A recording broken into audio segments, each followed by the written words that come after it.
Welcome to Cook Smart, Eat Smart with Cooperative Extension. I'm Carmen Long, Area Family Consumer Science Agent. And I'm Sadell Crops, Nutrition Program Associate with the FNUP program. And today we're going to be making quick pizzas. And we're actually going to use these as a breakfast food. Breakfast is one of the most important meals of the day. It's been a long time since you've eaten the night before. Yes, it's actually my favorite one. But it doesn't have to always be breakfast foods. And that's true. Many people tell me they don't want like eggs, scrambled eggs, or, you know, the typical thing. They rather have like what they call food. And you know what? My husband's favorite breakfast is leftover cold pizza. So this is going to be actually ready to make pizza for breakfast, but we could make these ahead of time. Yes, you could. And have those ready to go. Absolutely. And what I like is that they're little, and even the kids could help you make them too. They could, and we could make them based on the kids' likes and dislikes too. If you had your own, create your own pizza bar, that would be really fun. That's true. So let's think about what we might do with these pizzas. We're going to start off with some English muffins, and we're actually going to toast these first. And that helps keep them crisp once we put the toppings on there. Because I don't like them soggy. So we're going to put them in the toaster just for a second. And then we're going to add some spaghetti sauce or pizza sauce. Make sure when you get your sauce to look at that nutrition facts label and pay attention to what's in there. It's amazing the amount of sodium that is in some of these processed foods. So try to find one that's a little bit lower in sodium. Then we're going to add some bacon, Canadian bacon, ham, whatever kind of meat that you might have. You could even use leftover sausage, hamburger. Absolutely, yeah. A little bit of chicken or turkey. So we're going to go back to our vegetables along with our sauce because, as we said, and I like the fact that you're showing those beautiful colors because sometimes that's what we forget in our breakfast. We don't put any veggies. So those pizzas are going to look so pretty with that orange and red, Carmen. So orange peppers, yellow peppers, green peppers. And it's interesting, some people like one color of pepper more than another. So if you've tried and your family says, oh, I'm not a real big pepper fan, try a different color. And I really like these little mini peppers. One of the things that I have learned, when you cut the top of your pepper off, a lot of times people will just throw this part in the trash, but you can actually just pop the stem out, and you still have pepper that you can use.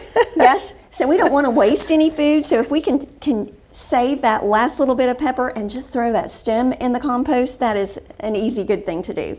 So we're going to pick out what colors of peppers we want, and then we're going to add some fruit. We're actually going to put some pineapple on there. So this is like going to be those Hawaiian pizzas. Yes, and that will be so yummy. So we're going to use ham, pineapple, peppers, and I think it's going to be just delicious. So we've got our toasted English muffin. We're going to lay that on our baking tray. Make as many as you need. That's one of the great things about this recipe if you're cooking for one or two. Exactly. You don't have to make like a big old pizza. And so using the whole grain English muffins, right? And so make sure you read the labels on those English muffins as well. Find one that has a lot of fiber because that's one of the positive things about those grains. So those would go right here with the grains, they right? Would go because in the we grain want group. At least 3 of the 5 food groups, so that's perfect. So we've got our grains on there. We're going to add our sauce, and we're just going to spread a little bit of that on there. So we're adding some veggies. We're adding some veggies. We're going to add some more veggies. Actually, though, I think I'm going to go ahead and put my cheese on there next, Sadell. Okay, so there we have dairy. You're doing good, Carmen. The reason that I'm going to do that is because I want to be able to see all these pretty colors. And if I put the cheese on last, I've done that before. It doesn't look as pretty. It doesn't look as pretty. So we're going to put our peppers on there. Look at that. Oh, and you know, I think I like all colors of peppers. So I'm just going to put a little sprinkle of each one. But this is where you could get your kids to help because they could actually make their own. And you know what? If they make their own, they're going to be much more likely to eat it. Yep.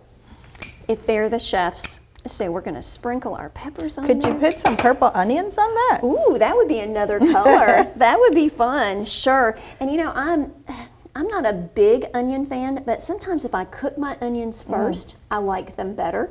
So that might be another thing that you could try with your family. And also dicing your vegetables in really small pieces. That's what I used to do with my kids. I made sure I only added just a little bit in very small pieces. If you put a big chunk up there of something, likely they're going to take it out.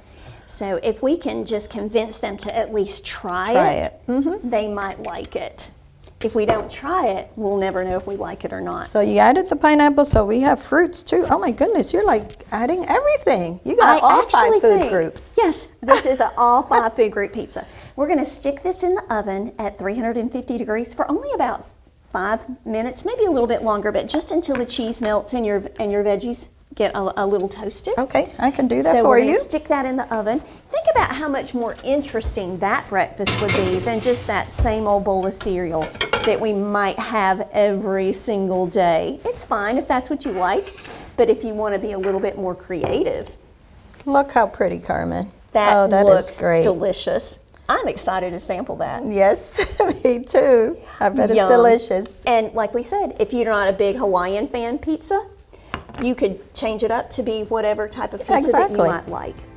We hope that you've enjoyed this segment of Cook Smart, Eat Smart with Cooperative Extension, and that you'll come back and join us another time. Yes, come back and see us.